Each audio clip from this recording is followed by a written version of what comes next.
إن الله يأمركم أن تؤدوا الأمانات إلى أهلها صدق الله العظيم. الصلاة والسلام عليك سيدي يا رسول الله وعلى آلك وأصحابك سيدي يا حبيب الله. اللہ رب العالمین جل جلالہ قرآن پاک میں ارشاد ہے ان اللہ یأمرکم ان تؤدوا الامانات الی اہلها. بے شک اللہ تعالی تمہیں حکم دیتا ہے کہ امانتیں ان کے اہل کو سپرد کیا کرو.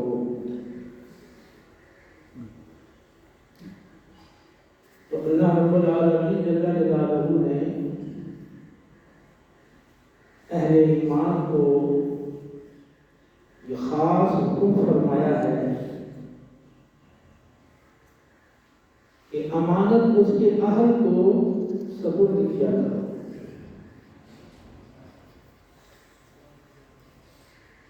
نبی کریم محمد رحیم صلی اللہ تعالیٰ علیہ وسلم کی بارگاہ میں سوال کیا گیا یا رسول اللہ صلی اللہ علیہ وسلم قیامت کب آئے گی؟ تو آپ صلی اللہ تعالیٰ علیہ وسلم نے ارشاد فرمایا جب معاملات نااہلوں کو سپرد کیے جانے لگے، جب حکومتی عہدے نااہلوں کو سپرد کیے جانے لگے تو قیامت کا انتظار کرنا. یہ بات بالکل ذی عقل پر واضح اور ظاہر ہے کہ کوئی بھی عہدہ، کوئی بھی معاملہ، کوئی بھی کام اگر نااہل کو سونپ دیا جائے تو وہ کام صحیح طور پر انجام نہیں پائے گا اور اس میں خرابی اور بگاڑ پیدا ہوگا، اور اس کا ذمہ دار وہی شخص ٹھہرے گا جس نے اس کام کے لیے نااہل کا انتخاب کیا.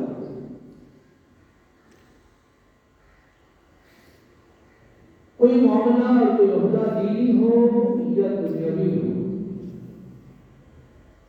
کوئی معاملہ یا عہدہ چھوٹا ہو یا بڑا ہو، ضروری ہے کہ وہ اس کے اہل کو سپرد کیا جائے. اس کے لیے اس کے اہل کو منتخب کیا جائے، ورنہ اس کا نقصان دنیا میں بھی ہوگا کہ وہ نااہل اپنی نااہلی کی وجہ سے اس کام کو صحیح طور پر سرانجام نہیں دے گا. پھر وہ نااہلی جتنی زیادہ ہوگی بگاڑ اتنا زیادہ ہوگا. اگر شخص خائن ہے، بے انصاف ہے، ظالم ہے تو اسی طرح نقصان زیادہ ہوگا.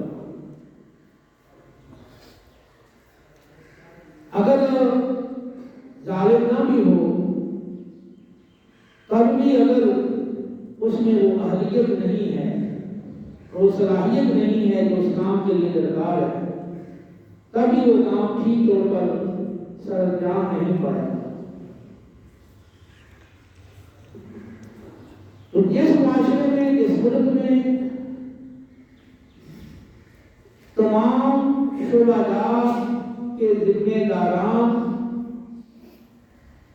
اہل ہوں، اس کام کے قابل اور اس کی صلاحیت رکھنے والے ہوں، تو وہ ملک وہ معاشرہ ترقی کرے گا، کیونکہ ہر شعبے میں جو کام ہو رہا ہوگا وہ درست پیمانے پر، درست نہج پر، درستی کے ساتھ سر انجام پائے گا، تو نتیجہ کر ملک میں امن، امان، سلامتی، خوشحالی کا دور دورہ ہوگا۔ اور اگر عہدہ سپرد کیے جانے میں سستی اور غفلت سے کام لیا گیا اور معلوم کو عہدے سپرد کر دیے گئے تو پھر نتیجہ اس کے برعکس ہوگا۔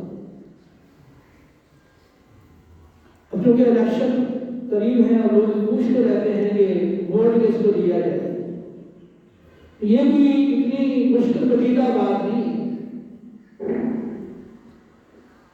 دیکھیں جتنے بھی شعبہ جات ہیں نا، تمام شعبہ جات میں صحیح آدمی کا انتخاب ضروری ہے، اور انتخاب کا معیار کیا ہونا چاہیے؟ جو اللہ کا معیار ہے، جو اللہ کے رسول کا معیار ہے، وہی ایک مومن کا معیار ہوگا، کہ الگ سے ہمارا معیار نہیں ہو سکتا۔ اب اللہ تعالیٰ کا معیار کیا ہے؟ اللہ تعالیٰ کا معیار تقویٰ ہے۔ ان اکرمکم عند اللہ اتقاکم، بے شک اللہ تعالیٰ کے ہاں زیادہ عزت والا، زیادہ مرتبے اور زیادہ مقام والا وہ ہے جو تم میں زیادہ صاحب تقویٰ ہے۔ تو اللہ رب العالمین کی بارگاہ میں تو اصحاب تقویٰ محبوب ہیں اور اعمال تقویٰ محبوب ہیں۔ تو قرآن پاک میں اس مضمون کو مختلف انداز سے ذکر کیا گیا ہے۔ کہیں تو یہ ہے کہ اللہ تعالیٰ تقوی والوں سے محبت کرتا ہے، اور کہیں عمل تقویٰ کا ذکر کیا گیا اور فرمایا گیا کہ اس عمل کرنے والوں کو اللہ پسند کرتا ہے، اور اس کا نتیجہ بھی یہی ہے کہ اللہ تقوی والوں کو پسند کرتا ہے۔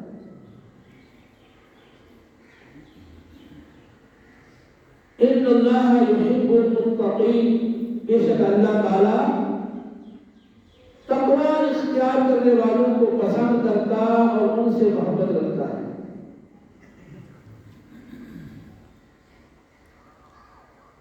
تو تقویٰ کا مطلب کیا ہے؟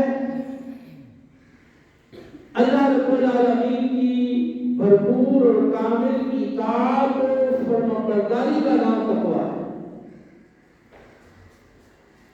تو جو جتنا زیادہ اطاعت گزار ہے، فرمانبردار ہے، وہ اتنا زیادہ تقوی والا ہے۔ تو جس طرح اللہ رب العالمین نے فرمایا کہ اللہ تقوی والوں سے محبت کرتا ہے، اسی طرح وہ اعمال جو تقوی کے تحت وقوع پذیر ہوتے ہیں، تو اللہ نے کاموں کا ذکر کر کے فرمایا کہ اللہ اس کام کے کرنے والوں سے محبت کرتا ہے۔ مثال کے طور پر فرمایا کہ ان اللہ یحب المتوکلین، بے شک اللہ تعالیٰ توکل کرنے والوں کو پسند کرتا اور ان سے محبت رکھتا ہے۔ تو جس کا اللہ کی ذات میں توکل ہوگا وہ کسی ناجائز ذریعے سے مال حاصل کرنے کی کوشش نہیں کرے گا۔ رشوت، سود، نافرمانی میں کمی، جھوٹ، دھوکہ، فراڈ، قرضہ دبا لینا، کسی کا مال غصب کر لینا اور وراثت میں دوسروں کے حق مار لینا، دیگر جتنے بھی ناجائز ذرائع ہیں وہ اس سے مال حاصل نہیں کرے گا، کیونکہ اس کا اللہ کی ذات پر توکل ہے، اللہ کی ذات پر بھروسہ ہے۔ اور توکل کا مطلب کیا ہے کہ اسباب کو اختیار کر کے نتیجہ اللہ کی ذات پہ چھوڑ دینا، یہ توکل ہے۔ ترک اسباب کا نام توکل نہیں ہے، ترک اعتماد علی اسباب کا نام توکل ہے۔ یعنی اسباب پہ آپ اعتماد نہ کریں، لیکن اسباب کو عمل میں لے کر آئیں، نتیجہ اللہ پر چھوڑ دیں، یہ توکل ہے۔ جس کا اللہ کی ذات تو پھر وہ کسی حوالے سے یوں پریشان نہیں ہوتا کہ یہ چیز مجھے کیوں نہیں ملی، وہ چیز مجھے مل جائے، وہ چیز مجھے کیوں چلی گئی. تو اس کا اللہ کی راہ میں توکل ہے، اور وہ یہ سمجھتا ہے کہ یہ سب جو کچھ ہو رہا ہے اللہ کی طرف سے ہو رہا ہے. تو اس لیے جو صاحب توکل شخص ہے اسے یہ متصور نہیں کہ وہ کسی ناجائز ذریعے سے مال حاصل کرے گا، یا وہ خیانت کرے گا، یا بدزیادتی کرے گا. بدزیادتی یا خیانت یا ناجائز ذریعے سے مال حاصل کرنا یا زیادتی کرنا یہ وہی کرے گا جس کا اللہ کی ذات پہ توکل نہیں ہے. وہ کہتا ہے کہ میں اپنی سبب سے یہ چیز حاصل کر لوں گا، تو وہ سبب کو ہی سب کچھ سمجھتا ہے، تو سبب پر ہی اعتماد کرتا ہے، اللہ کی ذات پہ اعتماد نہیں. تو توکل کیا ہے کہ آپ اسباب کو عمل میں لائیں اپنی طاقت کے مطابق، اعتماد آپ کا اللہ کی ذات پر. تو ان اللہ یحب المتوکلین، بے شک اللہ تعالیٰ توکل کرنے والوں کو پسند کرتا اور ان سے محبت رکھتا. ان اللہ یحب التوابین ویحب المتطہرین، بے شک اللہ تعالیٰ بہت زیادہ توبہ کرنے والوں کو پسند کرتا ہے اور بہت زیادہ پاکی اور طہارت اور پاکیزگی اختیار کرنے والوں کو اللہ پسند کرتا اور ان سے محبت رکھتا ہے. تو زیادہ توبہ کرنے والے، زیادہ پاکیزگی کو اختیار کرنے والے بھی اصحاب تقویٰ لوگ ہی ہوا کرتے ہیں. اس لیے اللہ رب العالمین کا ارشاد ہے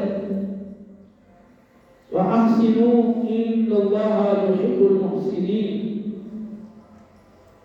احسان کی روش اختیار کرو، بے شک اللہ تعالیٰ احسان کی روش اختیار کرنے والوں کو پسند کرتا ہے. احسان کا مطلب ہے کہ کسی کام کو نہایت ہی حسن انداز سے اور خوبصورتی سے کرنا اور سر انجام دینا.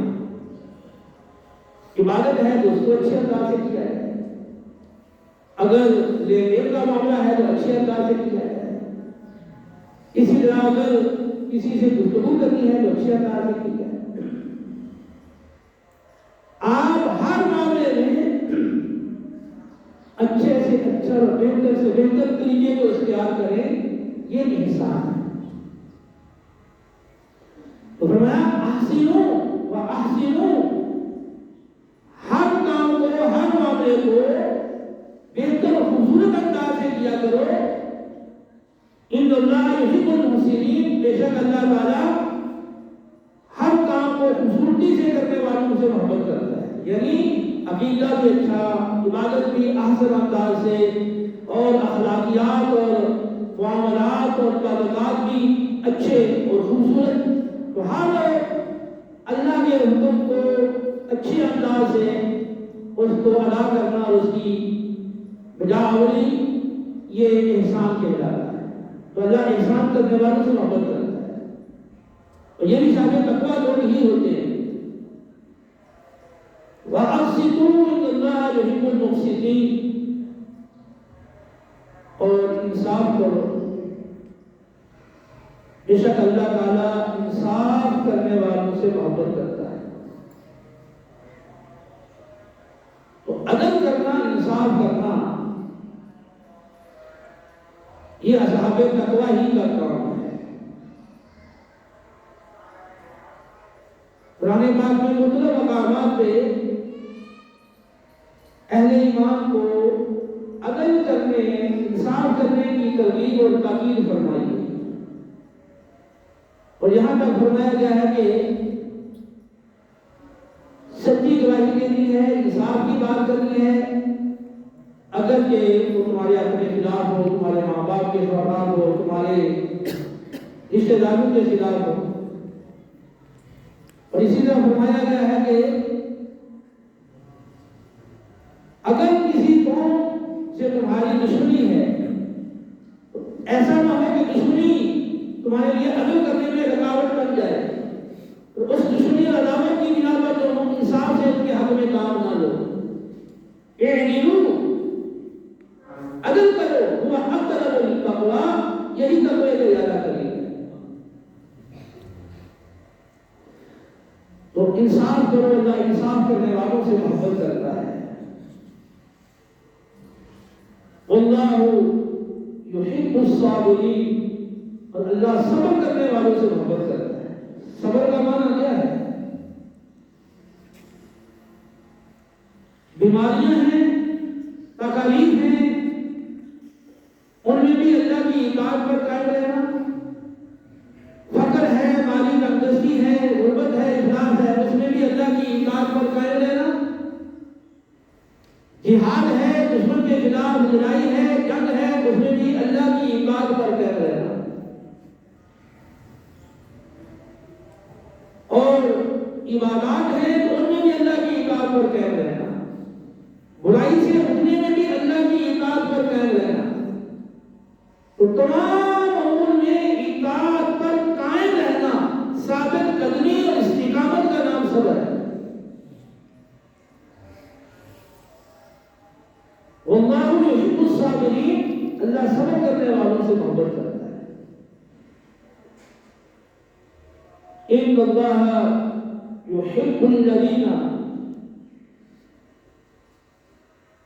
یقاتلون فی سبیلہ صفا کأنہم بنیان مرصوص. بے شک اللہ ان لوگوں سے محبت کرتا ہے جو اللہ کی راہ میں صف باندھ کر اس طرح قتال کرتے اور جہاد کرتے ہیں گویا کہ وہ سیسہ پلائی ہوئی ایک دیوار ہے.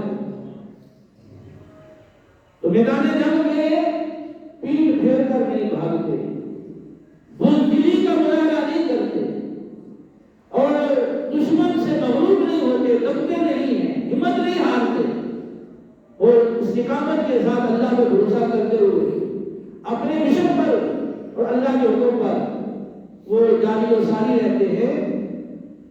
تو اللہ تعالیٰ ان سے محبت کرتا ہے.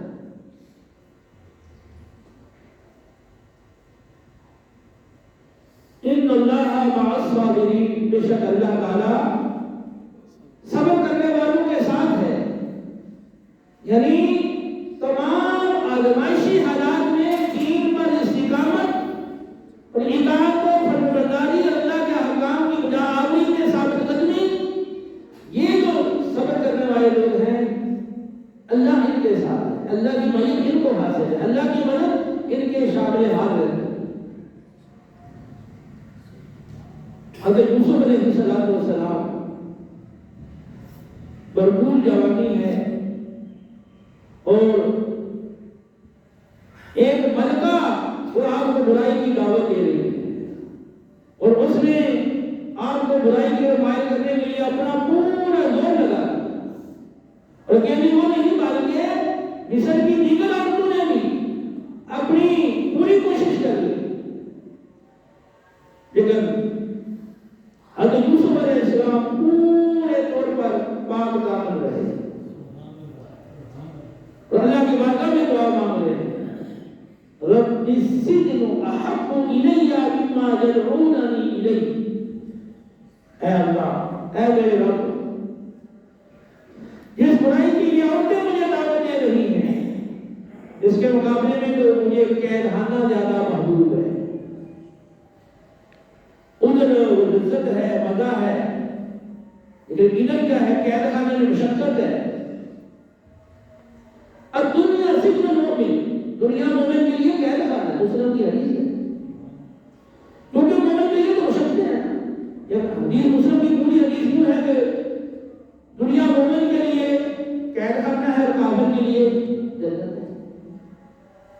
تو مومن پر تو پابندیاں ہیں نا، آنکھ پر بھی، کان پر بھی، ہاتھ اور پاؤں اور قدم پر بھی پابندیاں ہیں، اور وہ پوری پابندیوں میں جکڑا ہوا، وہ پابند ہے اللہ کے حکم کا. تو اس لحاظ سے اس کے لیے قید خانہ کہا گیا. کیونکہ کافر وہ تو آزاد ہے اور اپنی خواہشات کو پورا کرنے میں جو مرضی کرتا پھر وہ اللہ کے احکام کا پابند نہیں ہے. اس لیے اس کے لیے گویا کہ جنت ہے دنیا.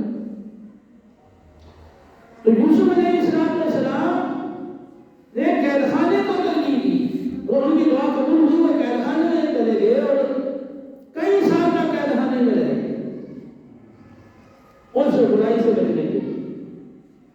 تو اللہ تعالیٰ صبر کرنے والوں سے محبت کرتا ہے اور صبر کرنے والوں کو اللہ کی مائیت حاصل ہوتی ہے. تو پاک دامنی پر استقامت، اطاعت و فرمانبرداری پر استقامت اور برائی سے بچنے پر استقامت، یہ صبر ہے. تو صبر کرنے والوں کو اللہ کی مائیت حاصل ہے. جب کوئی شخص اطاعت کے راستے پر، تقوی کے راستے پر چلنے کا پختہ ارادہ کر لیتا ہے، اس کا عزم کر لیتا ہے کہ مجھے اطاعت کے راستے پر چلنا ہے، اللہ کی رضا کے راستے پر چلنا ہے، مجھے جانی آزمائشیں آئیں، مالی آزمائشیں آئیں، یا ان پر خوف مسلط کیا جائے، یا بھوک اور پیاس مجھے برداشت کرنی پڑے، یا جان مال میں کمی آئے، کچھ بھی ہو، مجھے اللہ کی رضا کے راستے پہ چلنا ہے، اللہ کو ہر حال میں راضی کرنا ہے. تو جب ایسے صابرین ہیں، ایسے اصحاب تقویٰ ہیں، تو اللہ کی مدد ان کے سامنے آ رہتی ہے اور اللہ تعالیٰ ان کے لیے ہر تنگی سے نکلنے کا راستہ پیدا کر دیتا ہے اور رزق وہاں سے عطا کرتا ہے جہاں سے بظاہر رزق آنے کا کوئی گمان نہ ہو. اور جو صحیح معنوں میں اللہ میں توکل کرتے ہیں، بھروسہ کرتے ہیں، اللہ ہر معاملے میں ان کے لیے کافی ہو جاتا ہے. تو قرآن پاک کی مختلف آیات مبارکہ کی روشنی میں آپ نے ملاحظہ کیا کہ اللہ رب العالمین کے ہاں انتخاب کا معیار تقویٰ ہے. اصحاب تقویٰ ہی اللہ تعالیٰ سے ڈرتے ہیں اور اللہ کی ذات پہ کامل بھروسہ کرتے ہیں اور بہت زیادہ توبہ کرنے والے اور بہت زیادہ پاکیزگی اختیار کرنے والے ہیں. اللہ یحب المطہرین، تو بہت زیادہ پاکیزگی اختیار کرنے والے ان اصحاب تقویٰ لوگ ہیں. اور اسی طرح قرآن نے فرمایا وَتَزَوَّدُوا فَإِنَّ خَيْرَ الزَّادِ التَّقْوَىٰ، جب سفر کرو نا تو سامان سفر ساتھ لے لیا کرو، بہترین سامان سفر تقویٰ ہے. یعنی آپ سفر کر رہے ہیں تو سفر کے دوران بھی تقویٰ اختیار کیے رکھیں، بے جا سوال کرنے سے بچیں، صحیح مجبوری نہ ہو تو کسی سے سوال مت کریں، کسی کے لیے سفر میں مشکل پیدا نہ کریں، کسی کے لیے تنگی کا سامان پیدا نہ کریں، نہ کسی کی کوئی چیز چرائیں، نہ کسی کو کسی لحاظ سے کوئی نقصان پہنچائیں. تو سامان سفر ساتھ لے لیا کرو اور بہترین سامان سفر تقویٰ ہے. وَلِبَاسُ التَّقْوَىٰ ذَلِكَ خَيْرٌ، اور تقوی کا لباس سب سے بہتر لباس ہے. باریک لباس پہننا، ٹائٹ لباس پہننا، ادھورا لباس پہننا، جس طرح آج کل خواتین کی عادت بن گئی ہے، یہ تقوی کے منافی ہے. تقوی والا لباس وہ ہے جس میں نہ تکبر ہو، نہ اسراف ہو اور نہ کسی اور لحاظ سے شریعت کی خلاف ورزی ہو، اور جو مقصد ہے لباس کا ستر پوشی وہ پورے طور پر حاصل ہے. تو تقوی کا لباس بہتر ہے. تو پورے قرآن کو آپ دیکھ لیں، جہاں جہاں یہ بات آئی ہے کہ اللہ فلاں لوگوں سے محبت کرتا ہے، فلاں کام کرنے والوں سے محبت کرتا ہے، تو وہ کام اور وہ لوگ اصحاب تقویٰ ہیں. تو ان اکرمکم عند اللہ اتقاکم، بے شک اللہ کے ہاں زیادہ عزت والا وہ ہے جو تم میں زیادہ تقوی والا. اب آپ یہ بتائیں کہ جب اللہ کے ہاں زیادہ عزت والا وہ ہے جو زیادہ تقوی والا ہے، تو ہمارے دل زیادہ عزت والا کون ہونا چاہیے؟ ہمارے دل زیادہ عزت کیسی ہونی چاہیے؟ جج صاحب کی، وکیل صاحب کی، وزیر صاحب کی، اور اس طرح کی کسی عہدیدار کی، تو بڑے مالدار کی عزت ہونی چاہیے. ہوتا تو یہی ہے نا ہمارے معاشرے میں کہ زیادہ عزت کس کو دی جاتی ہے؟ جتنا بڑا صاحب تقویٰ ہو اس کے پاس مال نہیں ہے، اس کے پاس عہدہ نہیں ہے، تو اس کی عزت ہوگی اللہ ماشاءاللہ ہے تو کرنے والے باقی، کیونکہ ان کی نظروں میں وہ انتخاب کا معیار نہیں ہے جو اللہ کا معیار ہے، تو اللہ کا معیار ہے تقویٰ۔ تو اگر ہم اسی معیار کو اختیار کر لیں اور ہم ہر معاملے میں تقوی کو ترجیح دیں، آپ نے بچے کی شادی کرنی ہے تو بچی دیکھیں کہ صاحب تقویٰ ہے، بچی کی شادی کرنی ہے تو بچے کو بھی دیکھ لیں کہ صاحب تقویٰ ہے، آپ نے دوستی کرنی ہے کسی کے ساتھ تو یہ بھی دیکھ لیں یہ صاحب تقویٰ ہے، آپ نے شراکت کے ساتھ کسی کے ساتھ کاروبار کرنا ہے تو دیکھ لیں یہ صاحب تقویٰ ہے۔ دنیاوی معاملات میں بھی آپ تقوی کو سامنے رکھیں، اور کوئی عہدہ دینا ہے تو اس میں بھی تقوی کو سامنے رکھیں، مسجد کا امام منتخب کرنا ہے، خطیب منتخب کرنا ہے، مدرسے کا معلم اور مدرس منتخب کرنا ہے، کسی کو مفتی اور شیخ حدیث کی مسجد میں بٹھانا ہے، یا مسجد کی ممبر جو کمیٹی کے ممبران چننے ہیں، صدر چننا ہے، مدرسے کا محترم آپ نے منتخب کرنا ہے، دینی شعبہ جات میں جتنے بھی شعبہ جات ہیں اس میں کوئی عہدہ کسی کو دینا ہے، معیار تقویٰ ہے۔ پیر آپ نے پیر کی بیعت کرتے ہیں نا تو یہ اس کا معیار کیا ہے؟ تقویٰ ہے نا، تو اسے ہدایت آپ کو حاصل ہو۔ اسی طرح دنیاوی جتنے عہدے ہیں، چھوٹے سے چھوٹا عہدہ لے کے بڑے سے بڑے عہدہ تک، اسکول کا ٹیچر ہے تو وہ بھی صاحب تقویٰ ہو، تو صاحب تقویٰ نہیں ہوگا تو وہ خیانت سے کام کرے گا، صحیح کام نہیں کرے گا۔ تو چھوٹے سے چھوٹا عہدہ سے لے کے بڑے سے بڑے عہدے تک آپ نے کوئی عہدہ دینا ہے تو یہ عہدہ ایک امانت ہے، اور امانت کس کو دینی ہے؟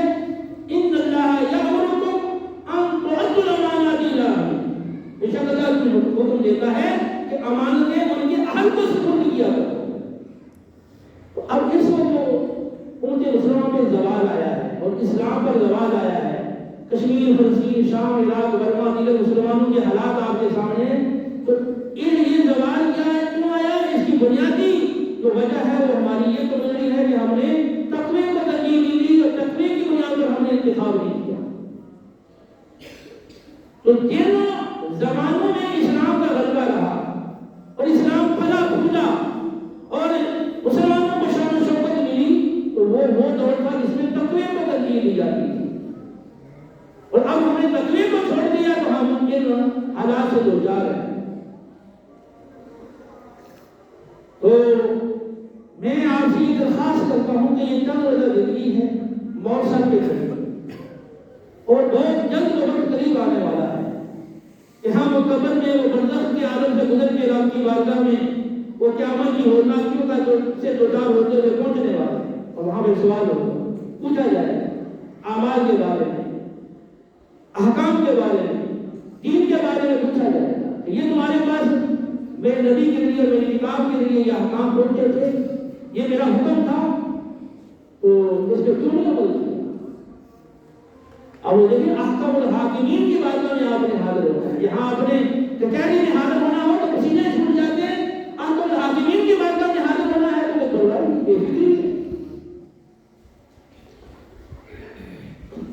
تو چند روزہ زندگی ہے، بڑی کوتاہیاں ہوتی ہیں، بڑی غفلتیں ہوتی ہیں، چاہیے یہ کہ ہم توبہ کر لیں اللہ کی بارگاہ میں، سچے دل سے معافی مانگ لیں۔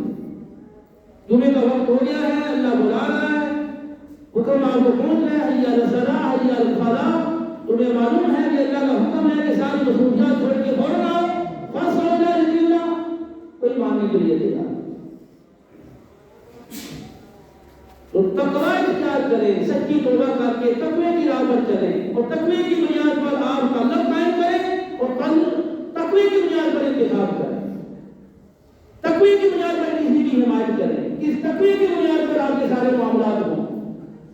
جب اس راستے میں آپ آ جائیں گے تو پھر اللہ کی بشارت آپ کے لیے ہے، وَمَن يَتَّقِ اللَّهَ يَجْعَلْ لَهُ مَخْرَجًا وَيَرْزُقْهُ مِنْ حَيْثُ لَا يَحْتَسِبُ وَمَن يَتَوَكَّلْ عَلَى اللَّهِ فَهُوَ حَسْبُهُ۔ تو جو اللہ کا تقویٰ اختیار کرتا ہے، اللہ اس کے لیے ہر کمی سے نکلنے کا راستہ پیدا کر دیتا ہے، رزق وہاں سے دیتا ہے جہاں رزق آنے کا کوئی گمان نہ ہو، تو اللہ پہ بھروسہ کرے، اللہ اس کے لیے کافی ہو جاتا ہے۔ اللہ عمل کی توفیق دے وما علینا